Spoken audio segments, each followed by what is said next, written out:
Pakistan hockey federation के secretary Rana मुजाहिद ने बताया है कि एशिया कप के लिए भारत जाने के हवाले से फैसला वज़ीर आज़म पाकिस्तान को करना है।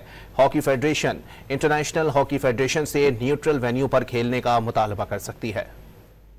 देखिए जी, मैं ये बता देता हूँ कि ये बड़ी हाई अप्स पे टीम बात पहुंची हुई है। इसका फैसला प्राइम मिनिस्टर साहब ने करना है।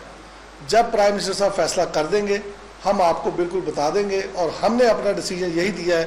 पाकिस्तान हॉकी फेडरेशन जो हुकूमत कहेगी उस फैसले को मनोमान कबूल करेगी और उस फैसले के हैसियत से ही आगे बढ़ेंगे। ये सब अभी अफवाहें हैं, सब बातें हैं। पाकिस्तान गवर्नमेंट ने अभी कोई फैसला नहीं किया। जैसे ही वो फैसला हमें देंगे हम फैसला अनाउंस कर देंगे। पाकिस्तान हॉकी फेडरेशन के सेक्रेटरी राना मुजाहिद ने बताया है कि एशिया कप के लिए भारत जाने के हवाले से फैसला वज़ीर आज़म पाकिस्तान को करना है। Hockey federation international hockey federation से न्यूट्रल वेन्यू पर खेलने का मुतालबा कर सकती है।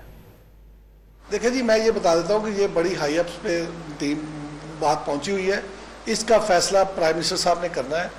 जब प्राइम मिनिस्टर साहब फैसला कर देंगे हम आपको बिल्कुल बता देंगे, और हमने अपना डिसीजन यही दिया है। पाकिस्तान हॉकी फेडरेशन जो हुकूमत कहेगी उस फैसले को मनोमान कबूल करेगी और उस फैसले के हैसियत से ही आगे बढ़ेंगे। ये सब अभी अफवाहें हैं, सब बातें हैं। पाकिस्तान गवर्नमेंट ने अभी कोई फैसला नहीं किया। जैसे ही वो फैसला हमें देंगे हम फैसला अनाउंस कर देंगे।